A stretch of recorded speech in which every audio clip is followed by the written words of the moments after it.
Olá, turma do quarto ano, tudo bem? Vamos dar início então à nossa videoaula de hoje, quarta-feira, dia 5 de agosto de 2020. Vamos lá, eu quero que vocês peguem o livro de história de vocês, abram na página 171.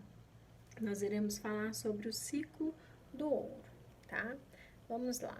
No Brasil colônia ocorreu uma grande corrida pelo ouro entre 1690 e 1750. Após o declínio da cana-de-açúcar.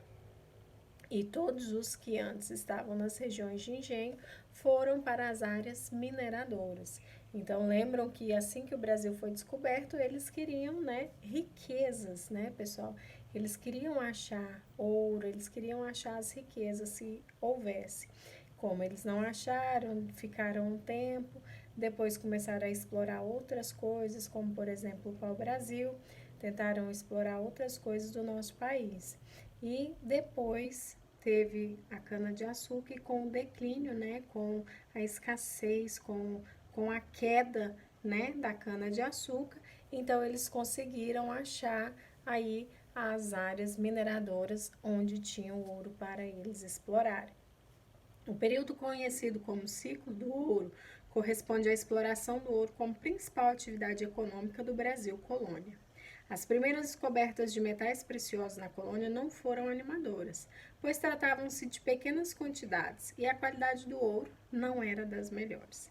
Diversas minas foram descobertas nas regiões onde hoje se encontram Minas Gerais, o Pará e o Mato Grosso.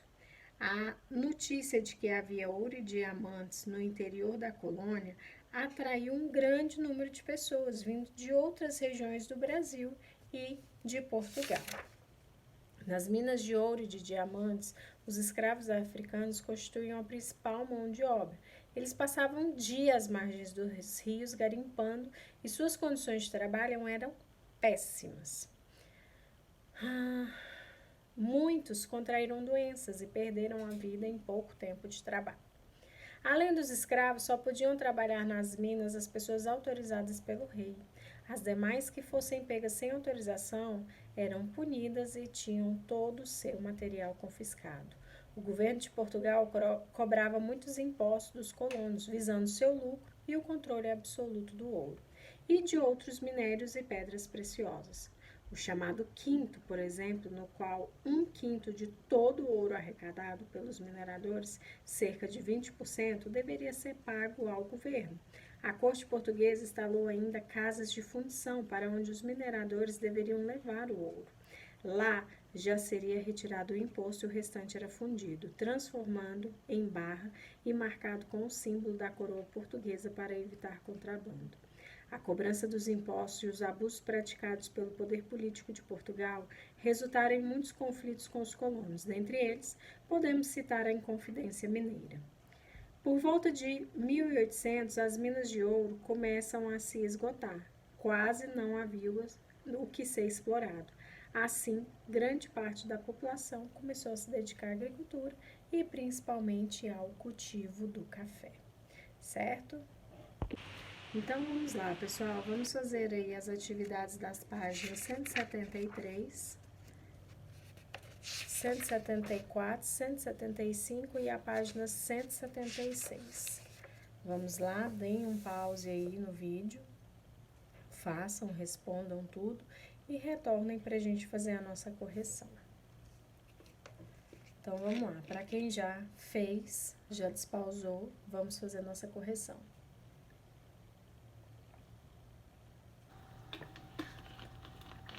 Número 1. A descoberta do ouro trouxe muita gente para as regiões mineradoras.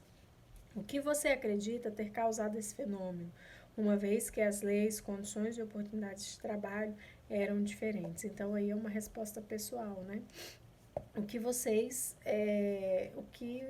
o que vocês acham aí sobre tudo isso, Sobre esse fenômeno aí, a causa, Por que o povo vinha, Porque as condições de trabalho eram precárias e péssimas, Então, vocês coloquem aí para mim. Número 2, observe a imagem. Ela retrata uma cidade que se formou na época da mineração. Você consegue identificá-la? Pesquise informações dessa cidade que fez parte do ciclo do ouro. Olhando, vocês não irão conseguir identificar, né? Lógico, porque, né? A gente não viveu naquela época, como que a gente vai saber qual que era? Mas então eu espero que vocês tenham pesquisado, né? Que aí mostra Vila Rica, né? Atualmente a cidade de Ouro Preto, é onde é hoje a região de Ouro Preto, né? Só que antigamente se chamava Vila Rica, que era onde eles exploravam, né? Leia o texto abaixo. O chamado ouro de aluvião vem de uma região de Minas. Aluviões são lugares que acumulam areia e barro e são encontrados próximos a rios.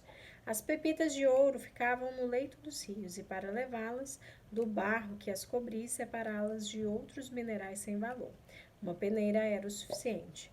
Como os lugares onde o ouro ficava não eram profundos, o investimento para extrair o ouro não era alto. Para essa atividade existiam os faisqueiros, que eram mineradores que trabalhavam sozinhos ou em grupos formados por um minerador e 4 ou 5 escravos. Algumas vezes o minerador estabelecia que fosse extraída determinada quantidade de ouro para cada escravo. E quando essa quantidade era excedente, o negro poderia ficar com a diferença. Assim, alguns escravos conseguiram comprar sua alforria. Agora responda as perguntas. Pesquisa indique outras formas de extração do ouro no período colonial. Então, aí vocês têm que pesquisar na internet. Letra B. Quais as diferenças entre o método colonial e o método atual de extrair metal e pedras preciosas? Hoje em dia, lógico que é por causa da tecnologia, né? Porque hoje nós temos maquinários, né, que fazem essas coisas. Naquela época, não. Naquela época, eles tinham que fazer tudo na mão. Era o trabalho mesmo manual de tudo. Não existia máquinas, eles não tinham essa tecnologia, essa riqueza de coisas que nós temos hoje, né? Número 4. Houve um garimpo no Pará que ficou bastante conhecido em todo o mundo, que é a Serra Pelada. Pesquise em jornais e revistas ou na internet mais informações sobre esse garimpo e leia para os seus colegas de classe. Isso aí depois nós faremos, né? Número 5. Os africanos escravos constituíam a principal mão de obra das minas de ouro e de diamantes. Escreva como eram suas condições de trabalho. Eles passavam o dia às margens dos rios, né? Eles ficavam lá garimpando e as condições de trabalho eram péssimas. Muitos contraíram doença e perderam a vida em pouco tempo de trabalho, né? Número 6. Marque um X nas alternativas corretas. Diversas minas foram descobertas nas regiões onde hoje se encontram os estados de Minas Gerais, Pará e Mato Grosso. Correto. Vocês irão marcar um X aí que essa resposta está certa. A corte portuguesa instalou ainda casas de fundição para onde os mineradores deveriam levar o ouro. Lá já seria retirado o imposto e o restante era fundido, transformado em barra e marcado com o símbolo da coroa portuguesa para evitar o contrabando. Essa resposta aí também é verdadeira. A notícia de que havia ouro e diamantes no interior da colônia não despertou o interesse das pessoas. Essa resposta aí está falsa, né? Então não irão marcar. Nas minas de ouro e de diamante, os escravos africanos constituíam a principal mão de obra. Verdadeiro, marca um X. Por volta de 1800, as minas de ouro estavam no auge de sua exploração. Não, lá fala, no texto nos fala que foi entre os anos de 1690 até 1750, né? Número 7. Como funcionava a cobrança dos impostos? Justifique sua resposta. Então, como que funcionava essa cobrança dos impostos? O governo de Portugal cobrava os impostos dos colonos, né? O chamado quinto, que era 20% do que era arrecadado dos mineradores, né? E observe o que está sendo representado na imagem. A qual grupo pertence essas pessoas e o que estão fazendo? Esse grupo aí essa imagem pertence ao grupo dos escravos, né? O que parece aí é que eles estão em frente a uma senzala, né? Com as ferramentas de trabalho que eles usavam naquela época. Certo, pessoal? Então, essa foi a nossa aula de história de hoje, tá bom?